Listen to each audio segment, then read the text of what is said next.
10 মুহররম বা আশুরা কবে, কত তারিখে এবং কী বারে? মুহররম শব্দটি আরবি, এর অর্থ হলো পবিত্র, নিষিদ্ধ, সম্মানিত, মর্যাদা সম্পন্ন।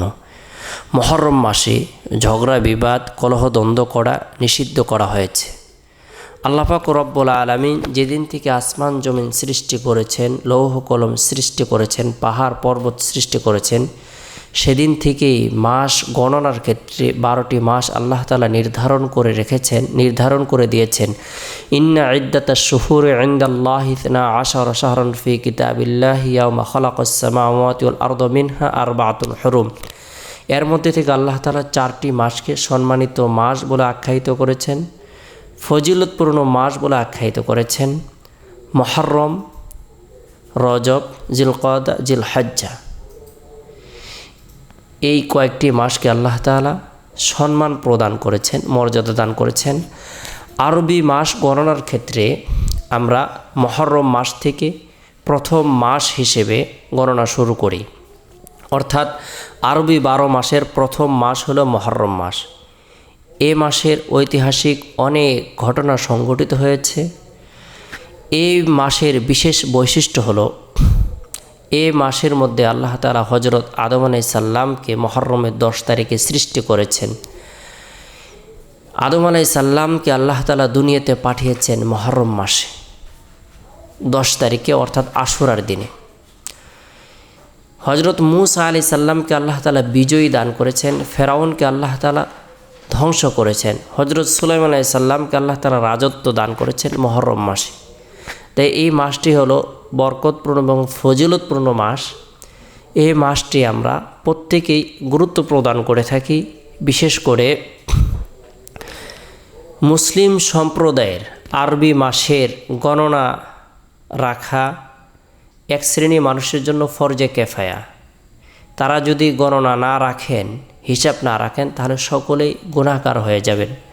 তাই মাস গণনার ক্ষেত্রে আরবি মাসের প্রথম মাস হলো মুহররম মাস। এই মাসের বিশেষ কিছু ফজিলত রয়েছে, বৈশিষ্ট্য রয়েছে, তাৎপর্য রয়েছে। এ মাসে আমরা প্রত্যেকেই ঝগড়া বিবাদ থেকে, গুনাহের কাজ থেকে, অন্যায় অপরাধ থেকে বেঁচে থাকার জন্য চেষ্টা করব। এর পাশাপাশি মুহররম মাসের তাৎপর্য, ফজিলত জেনে আমল করার জন্য চেষ্টা করব।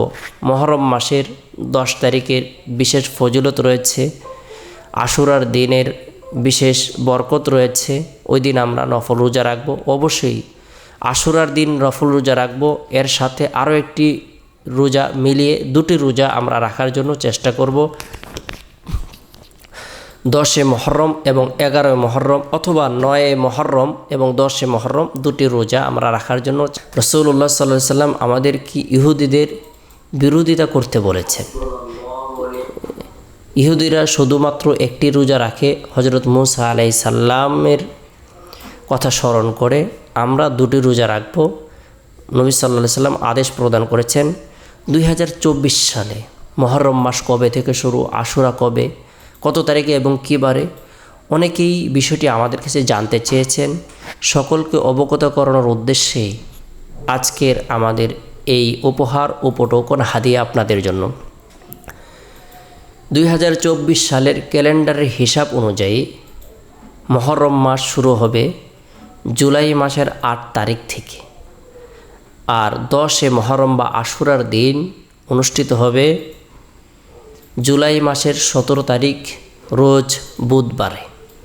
জুলাই মাসের 17 তারিখ রোজ বুধবারে। অবশ্যই চাঁদ দেখার উপর নির্ভর করে আমরা মাস গণনা শুরু করে দেব।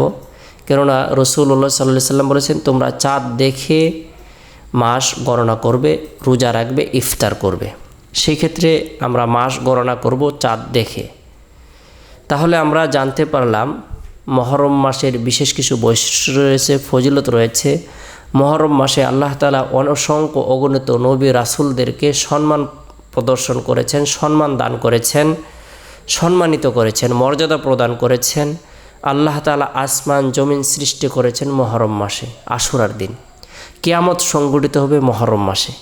তাই আমরা ভীত সন্ত্রস্ত হয়ে, গুনাহের কথা স্মরণ করে লজ্জিত হয়ে অধিক পরিমাণে ইস্তিগফারের আমল করব এবং অধিক পরিমাণে আল্লাহর জিকির করব, লা ইলাহা ইল্লাল্লাহ, লা হাওলা ওয়ালা কুওয়াতা ইল্লা বিল্লাহ। আল্লাহর পবিত্রতা বর্ণনা করব, সুবহানাল্লাহ, আলহামদুলিল্লাহ, আল্লাহু আকবার, লা ইলাহা ইল্লাল্লাহ। এই তাসবিহ তাহলিল তাহমিদগুলো পাঠ করব। এবং অনেক শিয়া সম্প্রদায় ভাইয়েরা বিভিন্ন ধরনের মাজারের আয়োজন করে থাকে, তাজিয়া মিছিলের ব্যবস্থাপনা করে থাকে, সেগুলোর মধ্যে শরিক হওয়া থেকে আমরা বিরত থাকব। সন্তানদেরকেও বিরত থাকার ব্যাপারে উৎসাহ প্রদান করব। আল্লাহ তাআলা আমাদের সকলকে মুহররম মাসের তাৎপর্য ফজিলত বুঝে নেক কাজ করার, নেক আমল করার, গুনাহ থেকে বেঁচে থাকার এবং অধিক পরিমাণে ইস্তিগফারের আমল করার, আল্লাহর জিকির করার তৌফিক দান করুক।